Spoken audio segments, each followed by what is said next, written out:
2000년 전, 대략 2000년 전에 이스라엘의 작은 마을 베들레헴에 한 아기가 태어났습니다. 그는 인간적으로 보면 가장 비천한 모습으로 태어난 아기였습니다. 여간방 한 칸도 얻지 못해서 마국간에서 태어났고요. 또 요대기 하나 없어 누더기 강보에 쌓여 말 구유에 뉘어진 아기였습니다. 그러나 이 아기는 바로 사람의 모습으로 오신 걸어가신 하나님의 아들이셨습니다. 죄로 말미암아 영죽을 우리 인간을 구원하기 위해서 하나님께서 인간의 육신을 입으시고 2000년 전 이 땅에 오신 것입니다. 이것을 우리는 조금 어려운 말로 성육신이다, 인카네이션이다 이렇게 말을 합니다. 오늘 본문에서 천사는 요셉에게 그의 정혼한 마리아가 성령으로 잉태되어 아들을 낳을 것이라고 예언을 했습니다. 그리고 그는 두 개의 이름을 가질 것인데 하나는 예수이고 다른 하나는 임마누엘이라고 했습니다. 오늘은 이 두 이름에 담겨진 의미를 생각해 보면서 오늘 설교 제목과 매치시켜서 구하시고 함께 하시려고 이 말씀을 매치시켜서 함께 은혜를 나누고자 합니다. 오늘 먼저 본문 21절을 보면 아들을 낳으리니 이름을 예수라 하라. 이는 그가 자기 백성을 저희 주에서 구원할 자이심이라 하니라. 이렇게 말씀하고 있습니다. 아들을 낳거든 이름을 예수라 하라. 이 예수라는 말이 헬라어로는 예수스입니다. 영어로는 지저스라고 하지만 헬라어로는 예수스예요. 근데 이 말이 히브리어 여호수아를 음력한 것입니다. 여호수아 많이 들어보셨죠? 여호수아 장군, 구약성경 여호수아 장군 나오지 않습니까?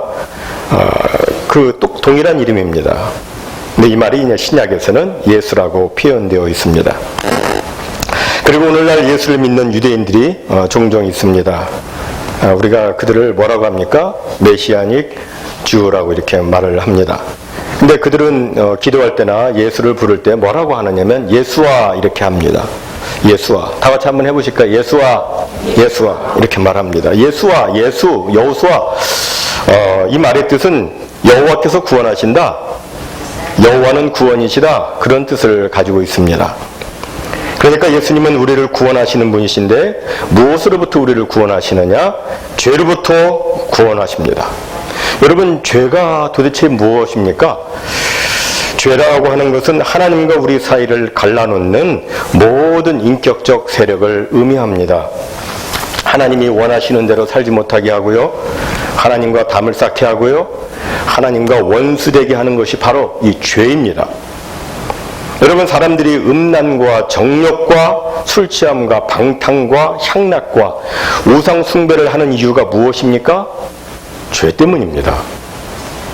우리 사람들이 질병의 고통을 당하고 낭패와 실망과 좌절감으로 고통스러워하는 것은 무엇 때문입니까? 죄 때문입니다.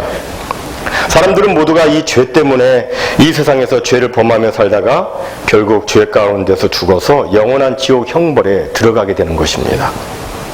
여기에서 벗어나 있는 사람은 한 사람도 없습니다. 모두가 다 죄로 인해서 고통하며 슬퍼하고 영원한 비극적 종말을 맞게 되는 것입니다. 그런데 예수님께서는 이러한 우리들을 사랑하셔서 이러한 우리들을 구원하기 위해서 예수님이 이 땅에 오신 것입니다. 그냥 놔두면 다 영원토록 죽을 수밖에 없으니까 우리를 구원하기 위해서 이 땅에 오신 것입니다.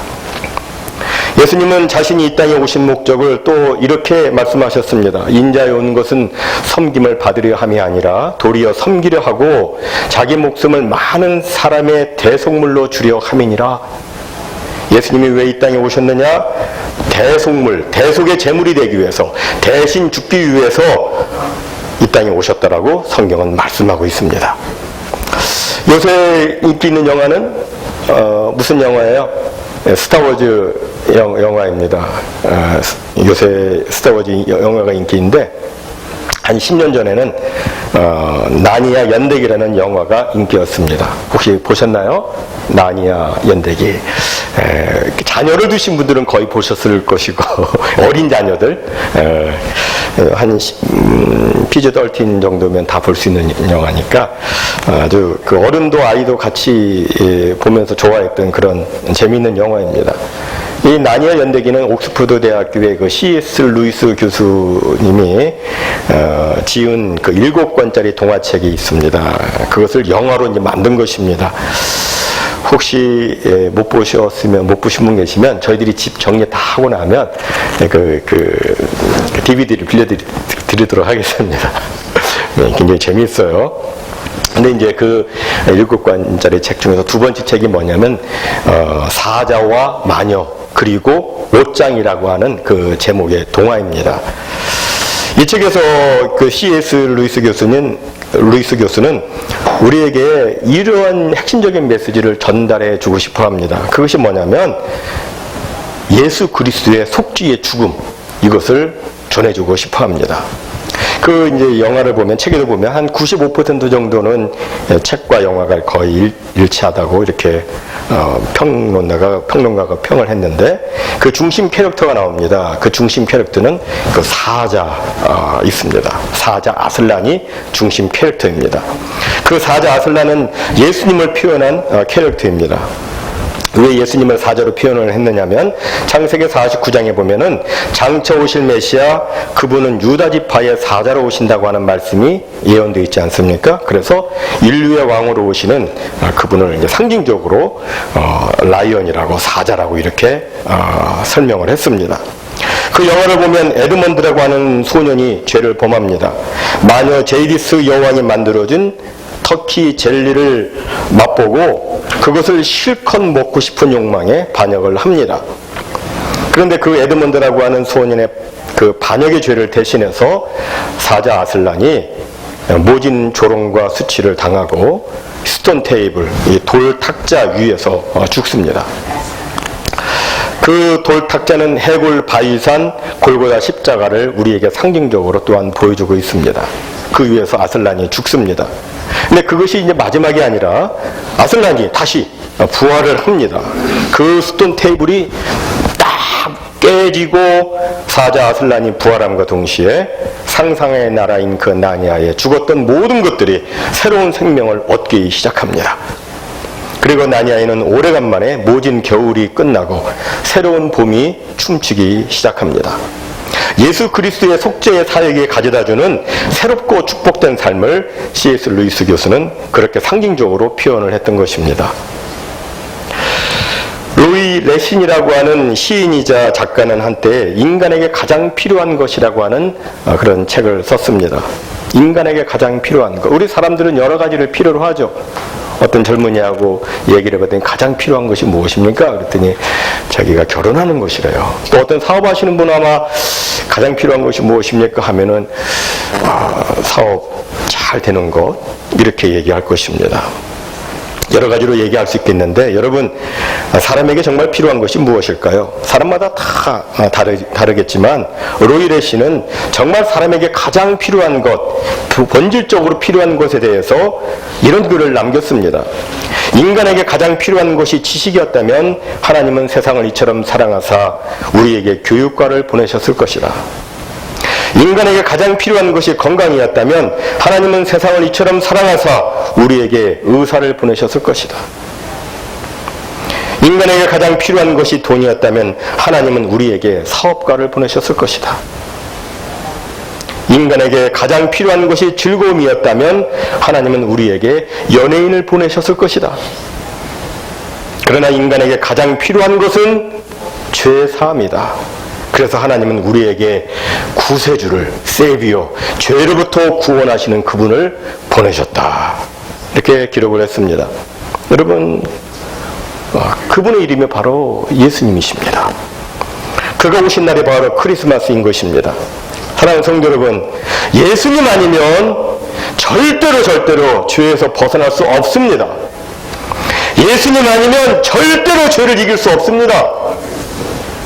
예수 아니면 절대로 죄책과 죄의 세력과 죄의 오염과 죄의 형벌로부터 우리를 구원받을 수가 없어요. 예수님 아니면 구원시켜줄 존재가 없습니다. 예수님 떠나서 내가 뭘 죄를 이겨보겠다, 내가 결심하고 노력하고 해도 절대로 이것은 불가능합니다. 여러분, 죄 앞에서 연약해질 때 예수님 불러야 됩니다. 음란과 정욕과 술 취함과 방탕 앞에서 마음이 흔들릴 때가 있습니다. 그때 예수님을 불러야 합니다. 나를 구원해 주소서. 예수님 나를 구원해 주옵소서. 예수여 나를 불쌍히 여기시고 나를 구원해 주소서. 이렇게 부르면 예수님이 우리를 구원해 주십니다. 예수 이름의 권세가 우리를 구해 줍니다. 예수 이름의 능력이 우리를 일으켜 세워주는 것입니다. 다음 두 번째로 예수의 다른 이름은 임마누엘입니다. 이에 대해서 살펴보도록 합니다. 오늘 본문 23절에 보니까 이렇게 말씀합니다. 보라 처녀가 잉태하여 아들을 낳을 것이요 그 이름은 임마누엘이라 하리라 하셨으니 이를 번역한즉 하나님이 우리와 함께 계시다 함이라. 여기 임마누엘에서 임은 무슨 뜻입니까? 함께라는 뜻입니다. 아누 이것은 우리란 뜻이고, 그리고 엘은 하나님이란 뜻을 가지고 있습니다. 그러니까 임마누엘, 예수님은 누구시냐? 우리를 죄에서 건져내실 뿐만 아니라 우리 평생에 우리와 동행하시고 우리와 함께 해주시는 하나님이시다. 그런 뜻을 가지고 있습니다.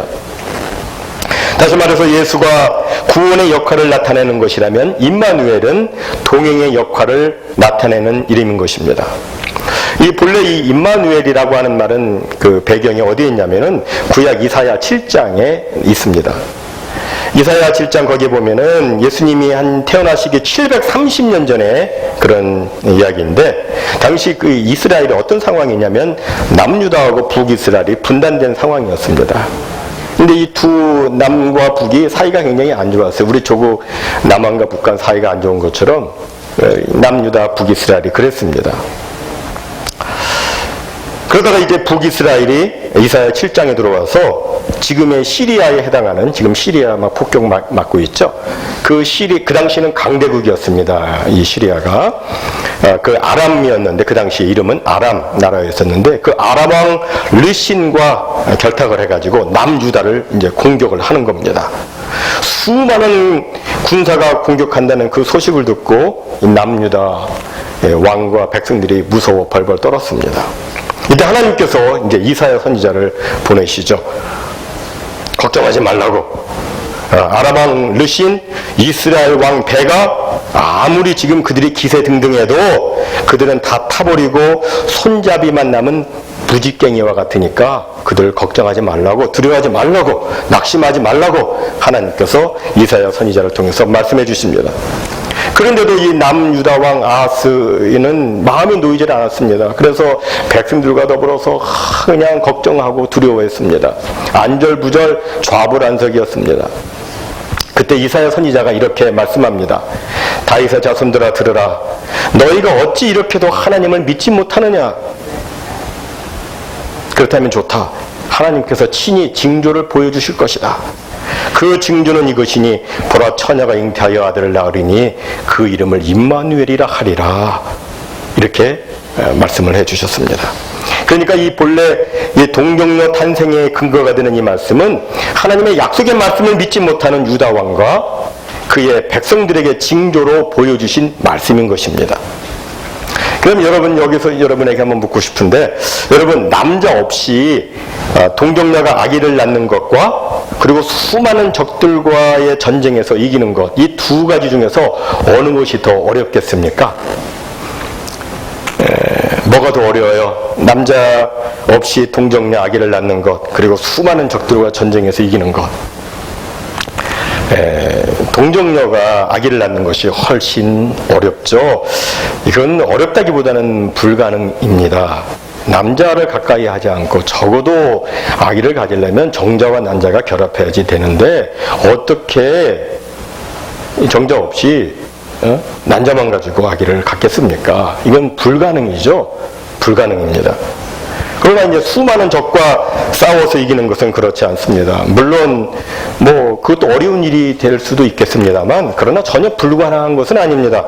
역사에 보면 상대방이 나보다 훨씬 수가 많아도 전쟁에서 이긴 예가 얼마든지 있습니다. 우리나라 이순신 장군도 그렇고요, 헬라의 대제도 알렉산더도 그랬고 그랬습니다. 적들이 아무리 숫자가 많아도 전략이 탁월하고 그러면 그 적들을 이길 수가 있습니다. 그럼 여기서 하나님께서 말씀하시고자 하는 것이 무엇이냐면 처녀가 아기를 낳는 전혀 불가능한 일도 내가 하는데 내가 왜 이 싸움을 이기게 하지 못하겠느냐? 너희 믿음이 정말 과연 어디에 있느냐? 하나님께서 이것을 말씀하시고 있는 것입니다. 여기서 우리는 이것을 좀 영적으로 자기에게 적용을 시켜 볼 수 있어야 되겠습니다. 사실 우리 신자는 이 땅에 살아갈 때에 남유다 그리고 남유다가 이제 북이스라엘과 아람왕의 군사들로부터 둘러싸여 있고 공격을 당하듯이 우리도 수많은 적들로 둘러싸여 있고 또 공격을 당하며 살고 있습니다. 우리가 사변을 살펴보면 말이죠. 우리를 넘어뜨리려 하고 우리를 삼키려 하는 세력들이 참 많이 있습니다. 그 속에서 우리는 저 유다의 아하스 왕과 같이 고민하고 걱정하고 염려하고 그렇게 우리가 살아가고 있습니다. 잘 나갈 때는 괜찮은데 이게 일 한번 꼬이기 시작하면 이게 참 안 풀려요. 참 그것 때문에 너무너무 힘들어합니다. 이쪽을 보아도 해결될 기미가 보이지 않고 저쪽을 보아도 별뾰족한 수가 보이지 않고 해서 막 속이 달아오릅니다. 근데 막 노력해도 뭐 해결될 것이 나타나지 않아요. 그래서 아예 포기를 합니다. 그냥 포기를 해요. 하나님은 불가능한 것도 하시는데 그 하나님을 기대하지 않고 그냥 포기하고 사는 사람들이 참으로 많이 있습니다. 이런 우리에게 하나님께서는 성탄을 맞이해서 우리에게 이렇게 또 말씀하시는 거예요. 여러분, 하나님이 말씀하십니다. 보라, 처녀가 잉태하여 아들을 낳으리니 그 이름을 임마누엘이라 하리라. 예전에만 들려진 말씀이 아니고 오늘 이 시간에 우리에게 들려지는 말씀을 우리가 들을 수 있어야 되겠습니다. 우리는 이 메시지를 들으면서 그렇다. 처녀의 몸에서도 아이를 낳게 하시는 하나님께서 내 눈으로 보아 승리의 조건도 없어 보이고 가능성도 없어 보이는 이 사건, 이 상황을 임마누엘 되시는 하나님께서 나와 함께 해주심으로 나로 하여금 반드시 승리케 해주실 것이다. 이런 승리의 확신과 담대함을 우리가 가져야 되는 것입니다. 사랑하는 성도 여러분, 성탄절 예수님 오셨는데 그것이 나와 무슨 상관이 있는가? 이렇게 말씀이 적용이 되어야 상관이 있겠죠. 성탄절은 바로 이런 위로와 확신을 받는 절기인 것입니다. 단지 카드 주고받고 선물 주고받는 것으로 끝나는 것이 아닙니다. 그것보다는 그렇다. 처녀로 잉태케 하여 아들을 낳게 하시는 하나님, 불가능을 가능케 하시는 하나님, 이 능력의 하나님께서 나를 사랑하시고 나를 붙드시고 나를 보호하시고 나의 생애를 간섭하시고 나와 동행하시며 사면의 적들을 이겨 반드시 승리케 해주실 줄로 나는 믿습니다. 이런 믿음을 갖는 것이 참다운 성탄절의 의미인 것입니다. 오늘 성탄주일 예배를 드리는 이 시간, 혹시 우리 가운데 세상에 우고 근심으로 위축되고 초라한 마음을 가지고 계신 분이 있으십니까? 이리 해도 안 되고 저리 해도 안 되고 자신의 현재 모습과 상황 앞에서 낙심하며 절망하는 분이 계십니까? 주님이 말씀하세요. 처녀가 잉태하여 아들을 낳으리니 그 이름을 임마누엘이라 하리라. 이를 번역한즉 하나님이 우리와 함께 계시다 함이라. 전능하신 하나님이 나와 함께 하신다. 이것을 느끼는 계절이 성탄절입니다. 사랑하는 성도 여러분, 하나님이 우리와 함께 하십니다. 물론 우리들은 하나님의 임재를, 하나님이 나와 함께 해주시고 있는 것을 우리가 자각할 수 없을 때도 있습니다. 어떤 때는 느껴요. 그런데 어떤 때는 그걸 못 느껴가지고 그거 참 힘들어합니다. 근데 우리가 하나님의 임재와 동행을 자각하지 못해도, 하나님이 우리 눈에 보이지 않아도 하나님은 항상 여전히 우리와 함께 해주십니다. 내가 못 느껴도 하나님은 내 옆에 계십니다. 내 안에 들어와 계십니다. 사랑하는 성도 여러분, 주님이 우리와 함께 하십니다. 아멘. 마태복음 1장에서 메시아의 탄생을 알리는 천사의 메시지, 그분이 오실 때 그분의 이름은 임마누엘이라 하리라, 이렇게 시작된 이 마태복음의 첫 번째 그 중요한 메시지의 기사는 마태복음 맨 마지막 장 28장 마지막 절에 가서 이렇게 또한 말씀하고 있습니다. 볼지어다 내가 세상 끝날까지 너희와 항상 함께 있으리라 하시니라. 시작부터 끝까지 항상 하나님이 나와 함께 하신다. 이 말씀을 우리가 기억해야 됩니다. 앞서서 예화로 말씀드린 C.S. 루이스 교수는 그의 계속되는 세 번째 동화 말과 소년 더 홀스 앤 히즈 보이에서 이제 거기서 소년 샤스타를 등장시킵니다. 소년 샤스타는 여러 가지로 어려움을 겪습니다. 무덤을 지나고 험한 계곡을 통과를 하고 그리고 건조한 사막을 지나가면서 계속해서 생명의 그 위협을 막 받게 됩니다. 그런데 그때마다 무슨 알지 못하는 희한한 사건들이 생기면서 그가 계속해서 보호를 받는 거예요. 마침내 그가 결정적인 위험을 벗어나서 나지막한 산길을 올라갈 무렵 자기 옆에 누군가가 계속해서 따라오고 있음을 느끼게 됩니다. 이 소년 샤스타는 자기 지금 눈에 그 존재가 보이진 않지만 누군가 내 옆에 있다고 하는 그 신비스러운 임재를 느끼면서 옆을 향해서 이렇게 묻습니다. 누구죠? 지금 내 옆에 누가 있는 거죠? Who are you? 이렇게 질문을 던집니다. 그때 조용한 목소리가 그 소년에게 이렇게 들려옵니다. 네가 나니아를 향해 모험의 길을 갈 때 귀족의 딸 아리바스가 너와 함께하도록 한 사자가 바로 나였다. 내가 죽은 자의 무덤에서 공포의 밤을 지낼 때 너를 위로하던 고양이도 바로 나였다. 네가 자는 동안 승냥이를 쫓아버린 사자도 바로 나였다. 네가 늦지 않고 아첼랜드 룬 왕에게 도착하도록 너의 말들이 최선을 다해서 달리도록 뒤쫓던 사자도 바로 나였다. 그러자 소년이 단도직입적으로 이렇게 묻습니다. 대답해 주세요. 알려주세요. 당신은 도대체 누구이십니까? 당신의 이름은 무엇입니까? 그때 옆에 있던 그림자는 이렇게 대답을 합니다. 나는 스스로 있는 자 아니라 I am that I am.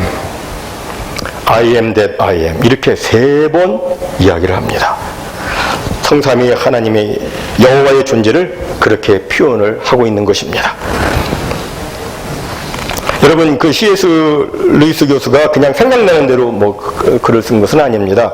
그는 이야기 속에서 기독교의 여러 가지 그 위대한 주제, 어려운 그 주제를 이렇게 여러 가지로 그의 책에서 담아내고 있는 것입니다. 나는 스스로 있는 자야. 이 말을 듣고 소년 샤스타는 지금까지 갖고 있던 두려움에서 떠나서 이렇게 고백을 합니다. 갑자기 나를 둘러싸고 있는 나를 감격해 하는 놀라운 떨림이 내게 일어나기 시작했다. 동시에 지금까지 한 번도 경험하지 못한 벅찬 기쁨이 내 속에서 솟아오르기 시작했다. 무슨 말입니까?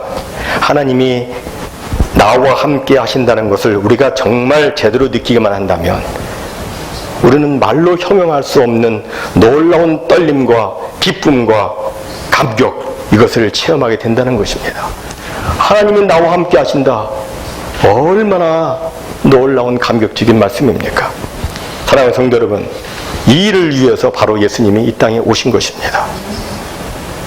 우리 모두 이번 성탄절에 예수로 오신 하나님, 무슨 뜻이에요?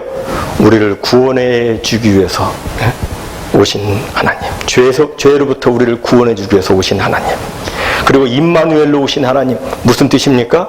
우리와 함께 하시기 위해서 오신 하나님. 이 하나님을 다들 만나시고 경험하시기 바랍니다. 그래서 이제껏 경험하지 못했던 그 엄청난 감격과 은혜와 축복과 기쁨을 충만히 받아 누리는 우리 모두가 다 되시기를 주님의 이름으로 간절히 축원해 드립니다. 이 시간 우리 함께